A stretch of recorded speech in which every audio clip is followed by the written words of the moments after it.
ഇന്ന് സുരഭിയുടെ ഡാൻസ് സ്കൂളിലെ പ്രോഗ്രാമാണ്. കൂടെ ഞങ്ങളും കളിക്കുന്ന പ്രോഗ്രാം തിരുവനന്തപുരത്താണ്. രാവിലെ അമ്പലത്തിൽ പോയി ഫുഡൊക്കെ അവിടെ നിന്ന് തന്നെ ഉണ്ടായിരുന്നു.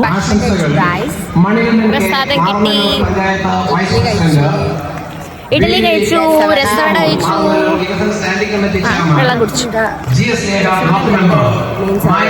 പിന്നെ ഞങ്ങൾ മേക്കപ്പ് ചെയ്യാനായിട്ട് റെഡിയാകാൻ വേണ്ടി വെയിറ്റ് ചെയ്തിരിക്കുകയായിരുന്നു. അപ്പം ഞങ്ങൾക്ക് നല്ല വിശപ്പുള്ളതുകൊണ്ട് കുറച്ച് നേരം ഇതൊക്കെ കഴിച്ചു.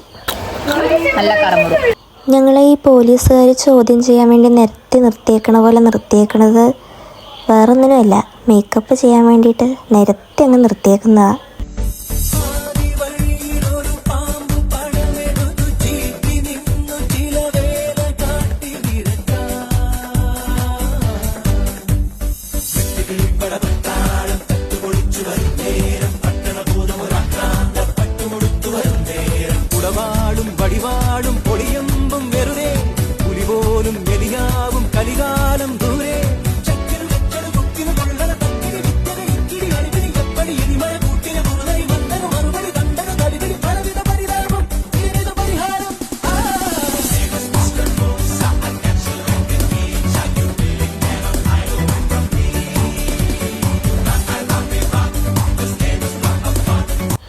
ഈ കിടക്കണത് മേക്കപ്പിന് വന്ന ചേച്ചിമാരാണ്. അവർ ഇത്ര നേരം മേക്കപ്പ് ചെയ്ത് തളർന്ന് കിടക്കാണ്. ഞാൻ മാത്രമേ പണിയെടുക്കുന്നുള്ളൂ, ബാക്കി എല്ലാവരും പറ്റീരാണെന്നാണ് ഇപ്പോൾ രമ്യ ചേച്ചി പറഞ്ഞുകൊണ്ടിരിക്കുന്നത്.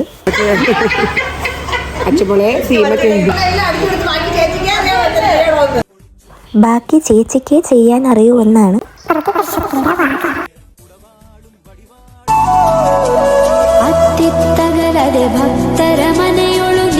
ಸುಮಂಗಲ ನಿತ್ಯ ಮಹೋತ್ಸವ ಸತ್ಯ ತೋರುವ ಸಾಧು ಸಜ್ಜನರ ಚಿತ್ತದಿ ಹೊಳೆಯುವ ಪುತ್ಥಳಿ ಬೊಂಬೆ ಭಾಗ್ಯದ ಲಕ್ಷ್ಮೀ ಬಾರಮ್ಮ. ಅತ್ತಿತ್ತಗಲದೆ ಭಕ್ತರ ಮನೆಯೊಳು ನಿತ್ಯ ಸುಮಂಗಲ ನಿತ್ಯ ಮಹೋತ್ಸವ ಸತ್ಯ ತೋರುವ ಸಾಧು ಸಜ್ಜನರ ಚಿತ್ತದಿ ಹೊಳೆಯುವ ಪುತ್ಥಳಿ ಬೊಂಬೆ ಭಾಗ್ಯದ ಲಕ್ಷ್ಮೀ ಬಾರಮ್ಮ. ಸಂಖ್ಯೆಯಿಲ್ಲದ ಭಾಗ್ಯವ ಕೊಟ್ಟು ಕಂಕಣ ಕೈಯಾದಿರುವುದ ಬಾರಿ ಕುಂಕುಮಾಂಕಿತೆ ಪಲ್ಕಜಲೋಚನೆ ವೆಂಕಟರಮಣನ ഒരു 6 മണി ആയപ്പോഴത്തേക്കും ഞങ്ങളെല്ലാവരും റെഡി ആയിക്കഴിഞ്ഞ് പ്രോഗ്രാമിന് വേണ്ടിയിട്ട് ഇറങ്ങാൻ നിൽക്കുകയാണ്.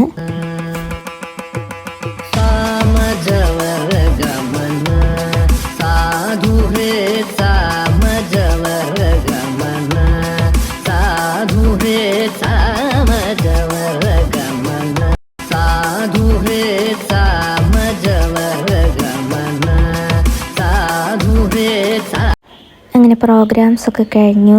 സുരഭിയുടെ കുട്ടികളുടെ പ്രോഗ്രാമും ഞങ്ങളുടെ പ്രോഗ്രാംസും എല്ലാം കഴിഞ്ഞു. സുരഭിയുടെ കുട്ടികൾ അടിപൊളിയായിട്ട് കളിച്ചു. ഫോട്ടോ എടുക്കാൻ പറ്റിയില്ല എന്ന വിഷമമാണ് സുരഭി പറഞ്ഞുകൊണ്ടിരിക്കുന്നത്. പക്ഷെ ഒരു ഫോട്ടോ എന്തോ എടുത്തു. ചേച്ചി പോവാൻ തുടങ്ങുകയാണ്. എങ്ങോട്ട് പോകും? എറണാകുളത്ത് പോവാ. മുടി പൊട്ടിച്ചാ നീ ഇവിടെ നോക്കാം. അപ്പോൾ ഇത്ര ഉണ്ടായിരുന്നുള്ളൂ. അപ്പോൾ എല്ലാവരും ഇത് കഴിഞ്ഞ് കോസ്റ്റ്യൂമൊക്കെ ചേഞ്ചാക്കി എല്ലാവരും നാട്ടിലേക്ക് തന്നെ തിരിച്ചു പോയി. ടാറ്റാ.